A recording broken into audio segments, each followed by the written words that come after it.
네, 수요 강도 시작하겠습니다. 평범한 사람이 천국에 이르는 좁은 길 2. 페이지 197쪽입니다. 이제 파트 17로 넘어갑니다. 무지의 죄와 위험, 복음 사역자의 막대한 중요성에 관한 부분입니다. 198쪽 1. 세상의 무지, 필라가투스. 천국으로 들어가는 장벽이 많고 지옥으로 들어가는 문이 많으므로 이 모든 장벽을 뚫고 생명으로 들어가는 것은 매우 어려운 일입니다. 또한 이 모든 문을 피하여서 지옥을 피하는 것도 매우 어려운 일입니다. 이것을 할 수 있는 사람은 칭찬받아 마땅합니다. 천국으로 들어가는 장벽이 많죠. 지옥으로 들어가는 문도 많다. 우리 9가지를 살펴봤죠. 그래서 이 모든 장벽을 뚫고 생명으로 들어가는 것은 매우 어려운 일이다 라는 거예요. 테오로구스, 정말로 그렇습니다. 그리고 지옥을 피하는 것이 어려운 만큼이나 천국에 들어가는 것도 어려운 일입니다. 그럼에도 대부분의 사람은 그것을 대수롭지 않게 여기고 100가지 중 가장 쉬운 일이라고 생각합니다. 천국에 들어가는 것이 쉽지 않다라는 거죠. 그래서 우리 주님은 좁은 문이다. 천국에 들어가는 문이 좁은 문이고 그 길이 좁은 길이다. 많은 사람이 찾지만 그 문으로 들어가는 이들은 숫자가 적다. 가라지는 많지만 알곡은 적다. 라고 말씀을 하셨죠.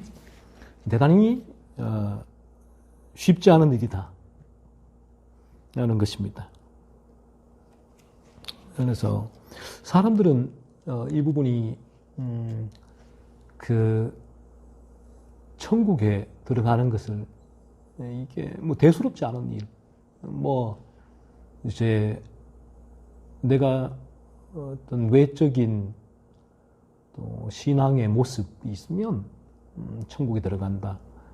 내가 바른 신앙 고백을 하면 천국에 들어간다라고 생각하지만 그렇지가 않죠. 그 영혼이 거듭나야 된다. 라는 거죠. 영혼이 거듭날 때만 천국에 들어갈 수 있는데, 이 거듭남은 이 천국에 들어가는 것을 대수롭지 않게 여기는 많은 사람에게는 주어지지 않는다라는 것이죠.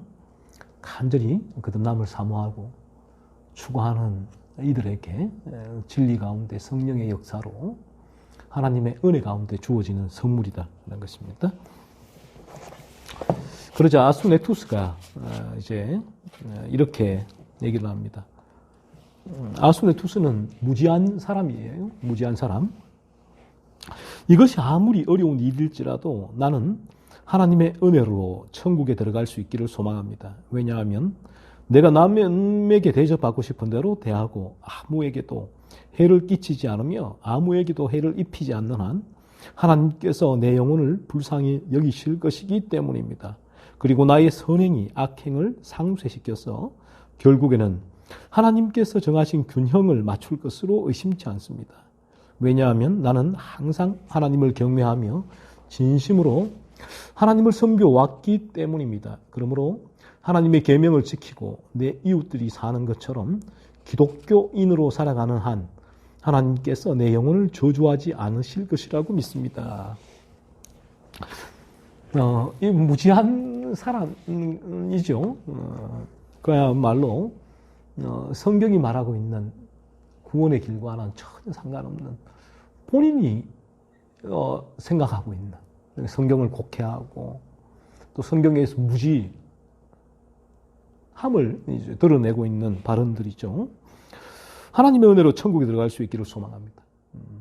하나님의 은혜는 들었어요.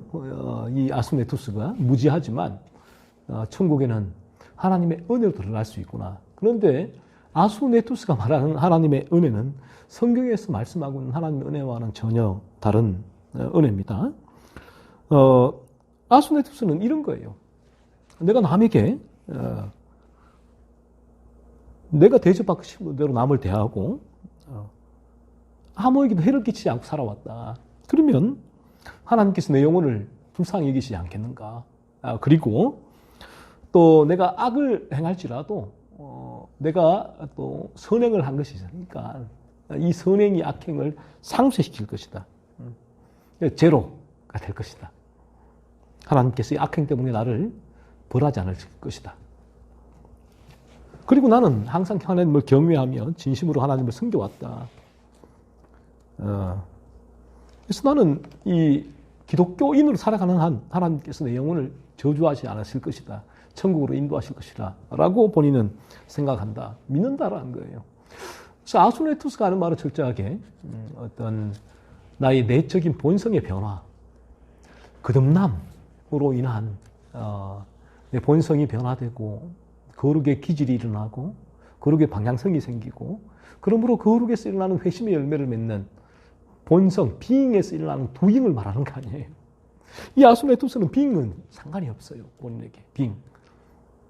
지금 아수네투스의 발언을 보세요. 말을 보시면 나에게 새로운 피조물로 거듭남는 것, 나의 존재의 변화에 대해서는 한마디도 하지 않습니다. 단지 외적인 삶에 대해서만 얘기하죠.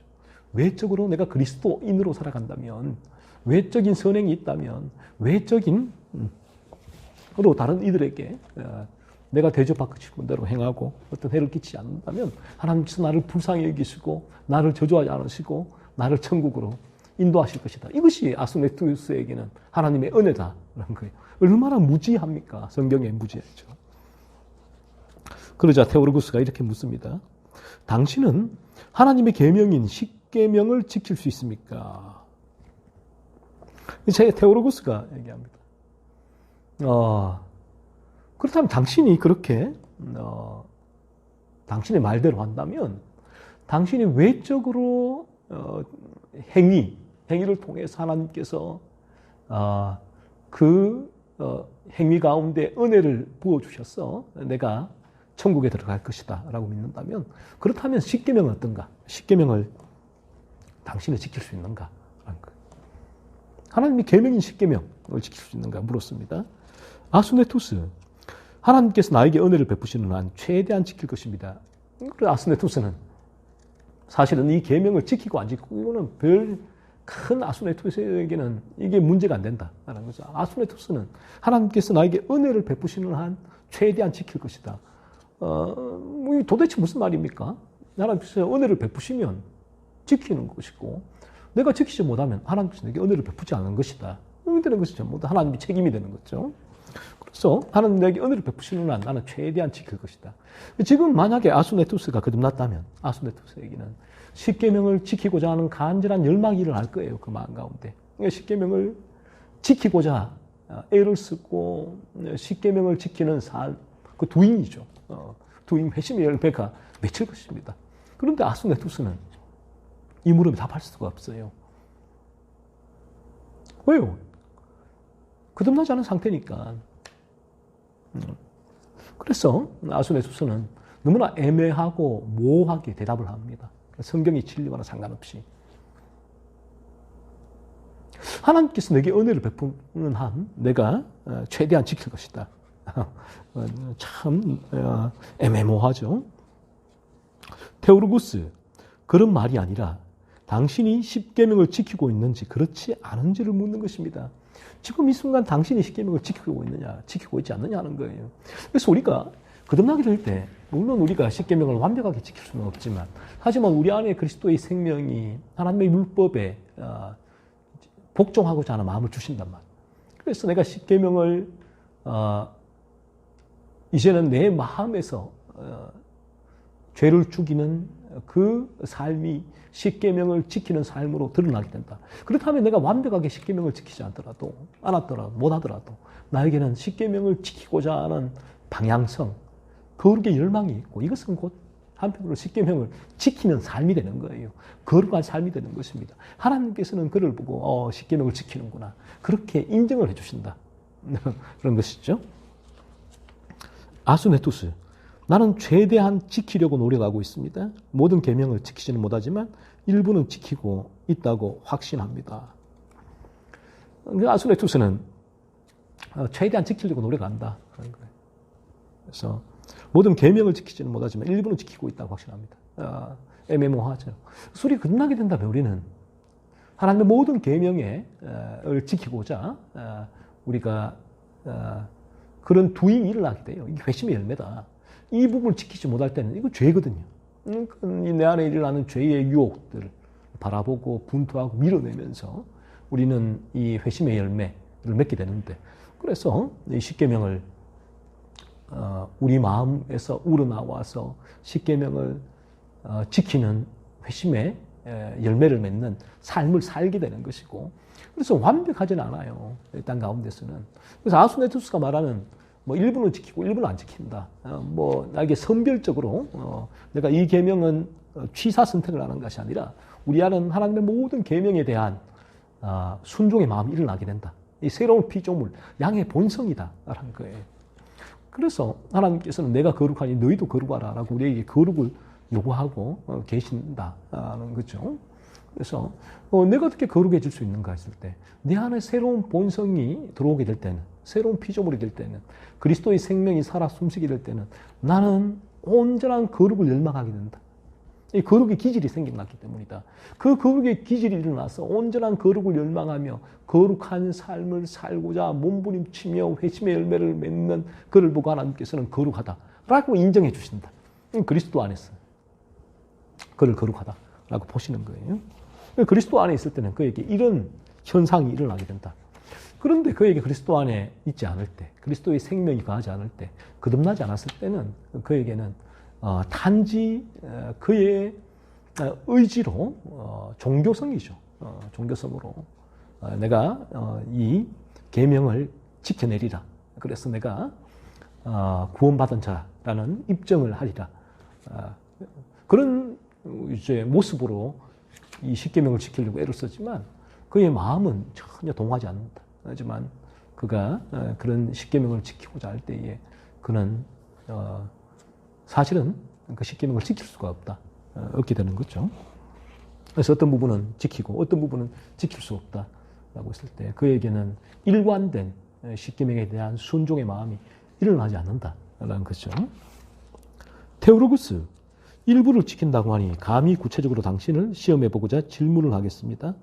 첫 번째 계명은 너는 나 외에는 다른 신들을 네게 두지 말라. 출애굽기 20장 3절입니다. 당신은 이 계명을 지키고 있습니까? 자, 이제 테오로구스가 하나하나 확인을 합니다.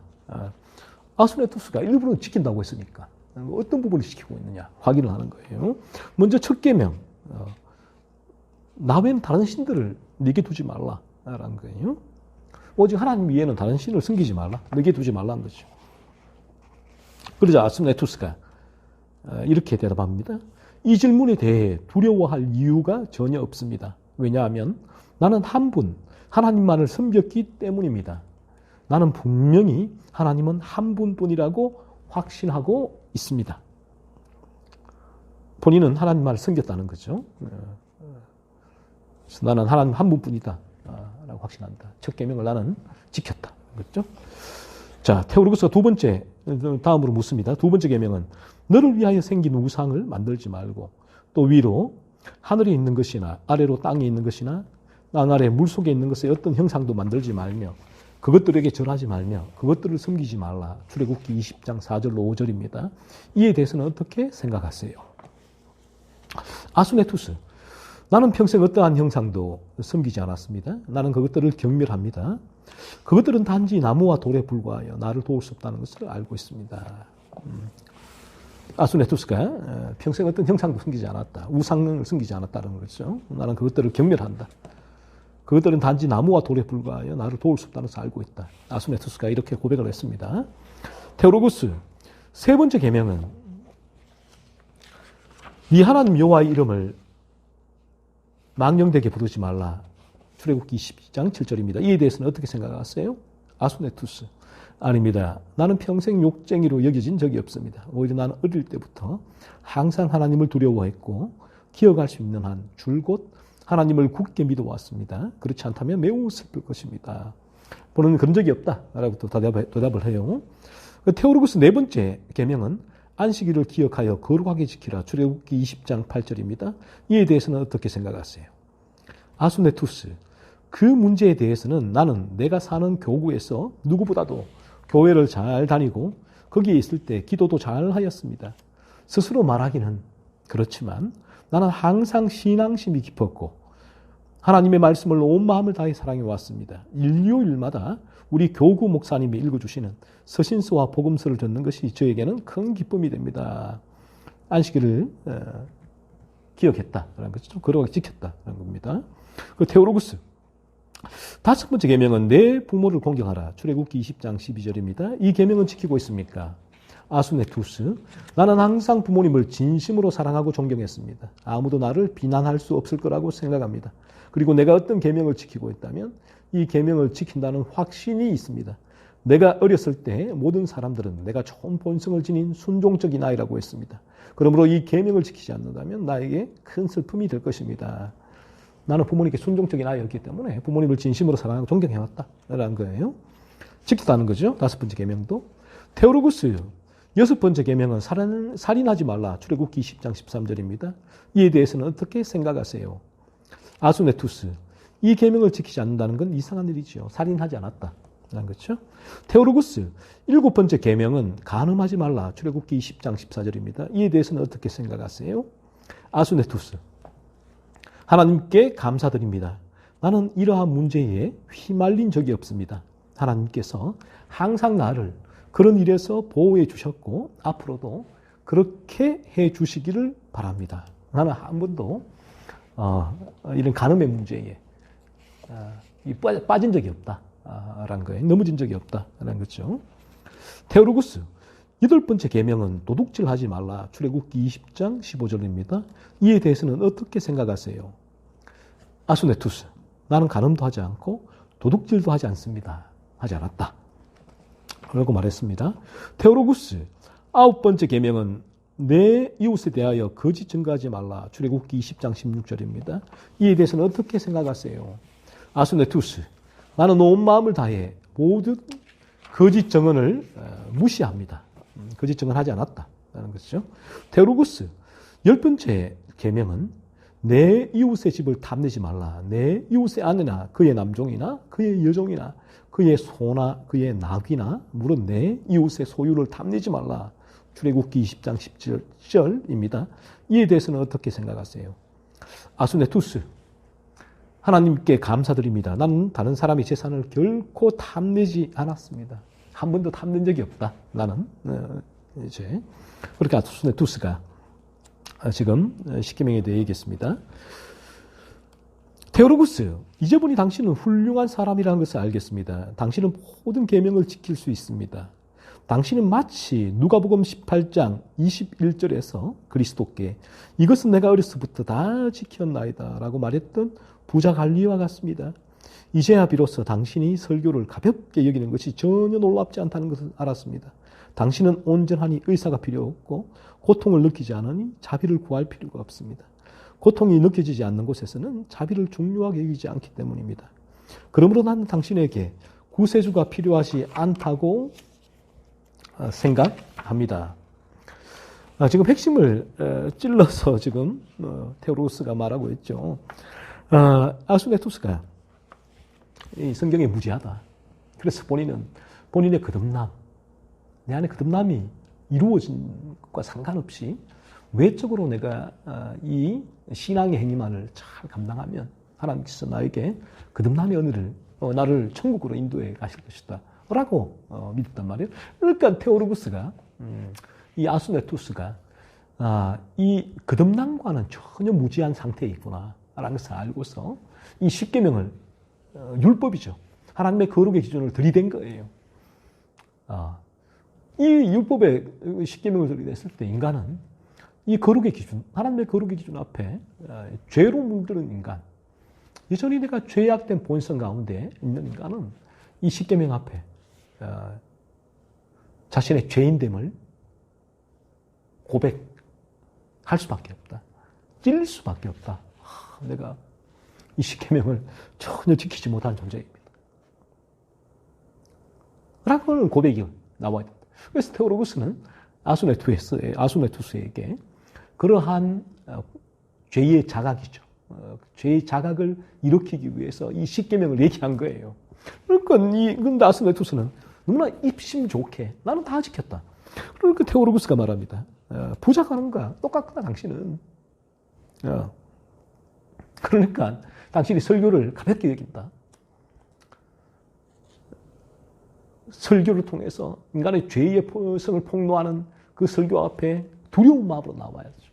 하나님 거듭남을 사모하며 나와야죠. 자신의 죄성을 볼 수 있는 겸허한 자세로 나와야죠. 그러니까 아스네투스가 설교를 가볍게 여긴다. 거듭나지 않은 것이 확실하다. 라는 거죠. 테오로구스가 보기. 당신은 온전하니까 의사가 필요 없다. 고통을 느끼지 않으니까 자비를 구할 이유가 없다는 거예요. 뭐가 온전합니까? 자기의입니다. 나는 죄인이라는 죄악된 본성에 물들어 있구나 라는 그 상태를 본인은 깨달을 수가 없다. 나는 죄로 물들어 있어서 내게는 이러한 내 마음에서 끊임없이 길어지는 것은 죄입니다. 죄의 열매가 맺히는 그 존재가 저 죄입니다. 저는 가시나무입니다. 저는 일이입니다.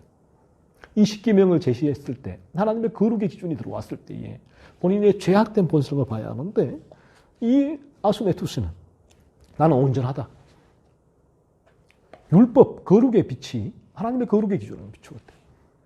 나는 거룩하다. 하나님과 동등한 거 아니에요? 본인의 거룩함. 하나님의 거룩의 기준을 비출 때 자신의 죄악된 본성을 이 아스네투스는 볼 수가 없었습니다. 인간은 죄로 물들어 있거든요. 하나님 거룩의 기준이 빛이 비칠 때 인간은 그 거룩의 빛을 통해서 자신의 죄악된 본성을 바라보아야 돼요. 깨달아야 합니다. 이 부분이 여러분에게 일어나지 않는다면 하나님 앞에 간절히 간구하세요. 이러한 진리를 들을 때 여러분의 죄성을 폭로하는 진리가 전해질 때 하나님 그 진리의 빛을 성령을 통해서 내게 비추어 주옵소서. 하나님의 은혜를 주옵소서. 여기에 하나님의 은혜가 필요해요. 내가 열심히 선행을 또 신앙생활을 열심히 하니까 하나님께서 은혜로 나를 천국으로 데려가는 것이 아니라 하나님의 은혜는 나의 죄악된 본성을 내가 바라볼 수 있는 것. 여기 하나님의 은혜를 구하세요. 하나님의 자비를 구하세요. 그래서 저와 여러분이 내가 죄악된 본성의 소유자구나. 죄로 물들어 있구나. 이 사실이 깨달아질 때는 고통이 온다. 고통. 그래서 의사가 필요한 거죠. 테오로구스가 얘기하잖아요. 아스네투스. 당신에게는 구세주가 필요하지 않다고 생각합니다. 죄로 물든 본성을 바라보고 죄의 자각이 일어난 인간은 반드시 고통을 느끼게 돼요. 이 죄가 너무 아파요. 너무 싫어요. 하나님이 이 죄 때문에 나를 영원한 지옥으로 보내시는구나. 이 죄가 너무 싫다. What shall I do? 형제여, 우리가 어찌할꼬? 라고 비로소 외치게 되는 거죠. 그래서 그는 그리스도가 필요한 거예요. 내 힘으로는 이 죄에서 벗어날 수가 없구나. 내 힘으로는 내 능력으로 벗어날 수가 없구나. 그런데 아스네투스는 입심 좋게 나는 다 지켰습니다. 내 힘으로 가능해요. 내 힘으로 거룩을 이루어가고 있어요. 전혀 자신의 죄악된 본성, 자신의 상태를 보지 못하고 본인은 일임에도 불구하고 나는 양이에요. 나는 양으로서의 삶을 일이지만 살아갈 수가 있어요. 라고 말하는 것하고 똑같은 거다. 그러니까 테오로구스가 아스네투스에게 당신에게는 구세주가 필요 없다. 자기의 구세주가 필요할 때는 언제냐? 내 의가 다 무너질 때예요. 만약에 이 진리를 들으면서도 내가 교회에 열심히 출석하면서도 여러분이 여전히 그리스도의 필요성 느끼지 못한다면 거듭나도 마찬가지입니다. 거듭난 사람은 더더욱 그리스도의 필요성을 느끼게 돼요. 왜요? 포도나무이신 그리스도에게 접붙임되어 있으니까. 접붙임된 가지는 포도나무의 생명을 공급받지 않고는 열매를 맺을 수가 없다고요. 살아갈 수가 없다고요. 그래서 그리스도의 필요성을 깨닫게 된다. 그런데 이 그리스도의 필요성을 자신의 죄악된 본성 바라보면서 그리스도의 필요성을 깨닫지 못하는 이들. 거듭나더라도 예쁜 성의 찌꺼기가 남아있기 때문에 그리스도의 필요성을 끊임없이 바라보고 갈구하는 이들이, 이것이 바르게 진리가 역사한 상태예요. 그래서 죄의 자각이 일어나지 않으면 여러분에게 구세주가 필요 없을 거예요. 그리스도가. 그리스도는 여러분에게 간혹 생각나는, 기도할 때 예수님 이름으로 기도합니다. 하거나 고난주간, 부활주간, 주일, 부활절, 성탄절, 이런 특별한 날에,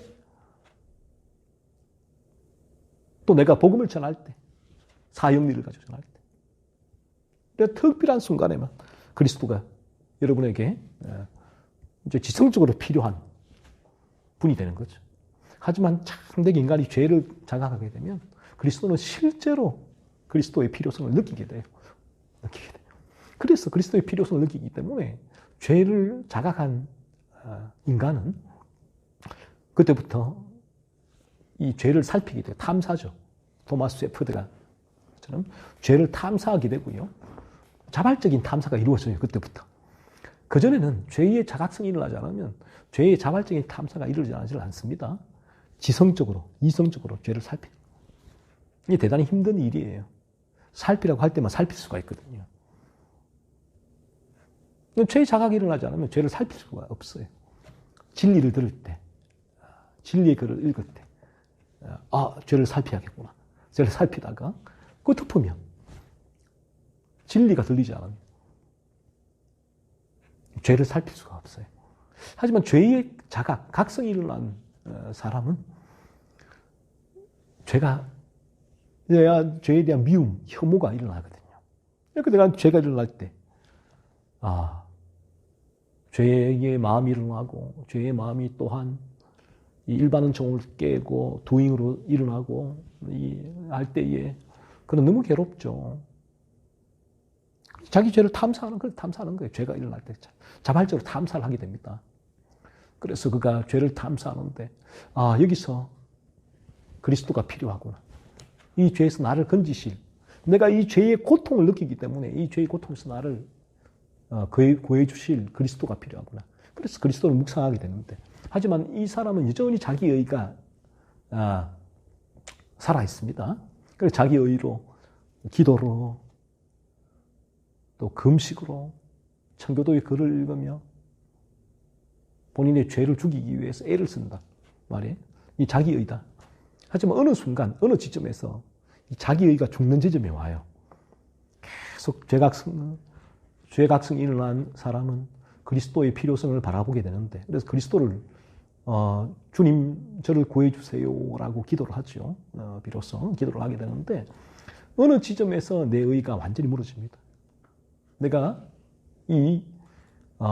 내 자기 의로 이 죄에서 벗어나기 위해서 몸부림친단 말이에요.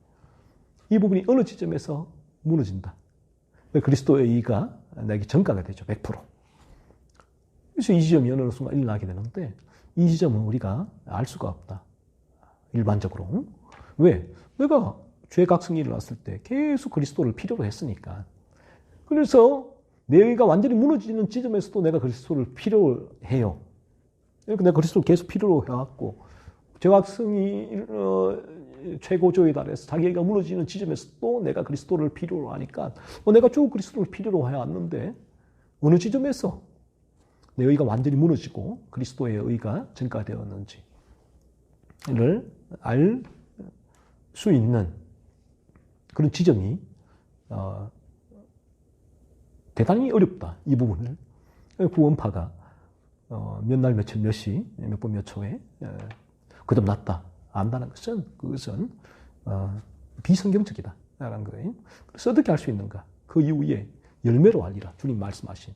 그래서 거듭나게 될 때 그리스도의 의가, 내 의가 완전히 무너지고 그리스도의 의가 100% 나에게 전가되어질 때, 거듭나게 될 때 비로소 인간은 회심의 열매가 맺혀요. 이게 뭘까?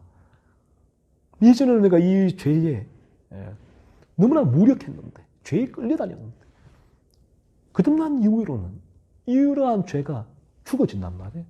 죄의 중추 세력이 꺾어지니까 죄가 나를 더 이상 지배하지 못한다. 상당 부분 저가 죽는다. 그리고 죄의 유혹이 일어날 때 죄의 잔재 세력과 잔존 세력과 그리스도의 생명으로 분투에 싸우게 된다. 밀어내게 되고 리셋되게 된다. 희한한 일이 일어나게 돼요. 죄에 대해서는 나에게 죄의 강력함이 사라지는, 죽어지는. 그래서 나에게 이 죄를 죽이는 하나님의 이 거룩을 이루어 나가는 회심의 열매가 그래서 맺히게 되는 겁니다. 그래서 이게 뭘까? 이게 회심의 열매. 그래서 이 부분들이 통해서 나에게 어떠한 변화가 일어났구나. 양이 되었단 말이에요.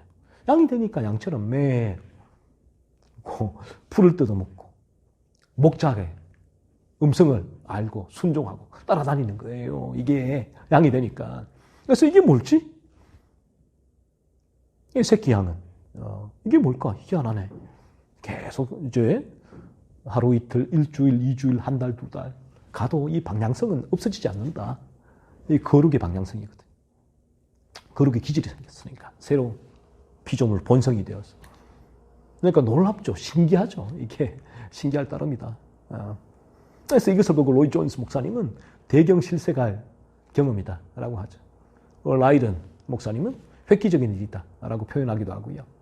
그래서 우리에게는 그러한 과정을 통해서 거듭남이 이루어지게 되고 거듭남을 그렇게 점검할 수 있게 된다 라는 부분인데, 하지만 아수네투스는 이 죄에 대해서 각성 이 전혀 일어나지 않았다. 죄와는 전혀 무관했다. 아수네투스는 본인의 의로만 가득 차 있습니다. 그래서 어릴 때부터 우리가 모태신앙에서 자라온 분들은 교회에서 참되게 거듭나려면 본인의 죄악된 본성을 폭로돼야 돼요.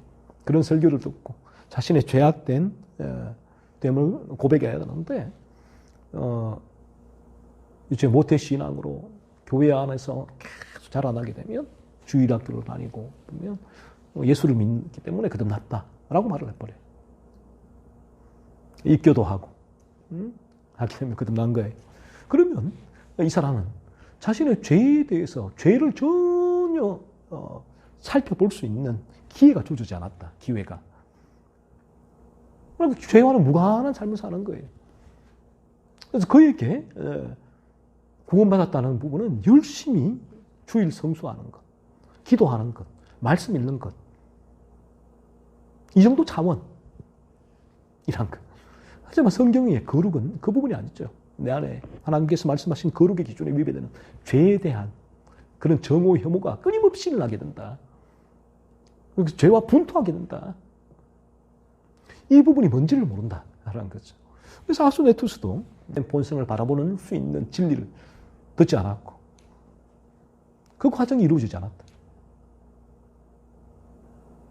그러니까 어떻습니까? 그 테오로구스는 당신은 구세주가 필요하지 않다. 왜? 죄로 인한 고통, 죄의 각성이 일어나지 않았기 때문이다. 라는 것이죠.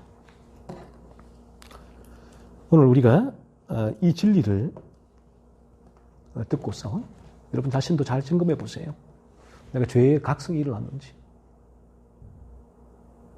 그래서 그리스도의 필요성을 실제로 깨달았는지, 이 부분이 이루어지지 않았다면 나의 거듭남을 점검해야 된다. 거듭남 점검하고, 그리고 거듭났다면 나에게는 이 죄에 대한 강력한 정오가 일어나요. 거룩의 열망이 일어나고 이 회심의 열매다. 이 방향성이 일어나게 된다. 그렇죠? 이 부분이 있는가 또 점검하시기 바라고, 그래서 나에게 거듭남이 이루어지지 않았다면 이 오늘 테오로구스 말한 이 거듭남의 과정, 죄각성, 하나님의 은혜로 죄각성이 일어나게 해달라. 구세주의 필요성을 깨닫게 해달라. 간절히 간구하세요. 거듭나신 분들은 이 진리를 듣고서 더더욱 나에게 거듭남을 점검하시면서 죄를 죽이는 거룩한 삶이 그리스도를 묵상함으로 나에게 공급되게 해달라고 또한 기도하시기 바랍니다.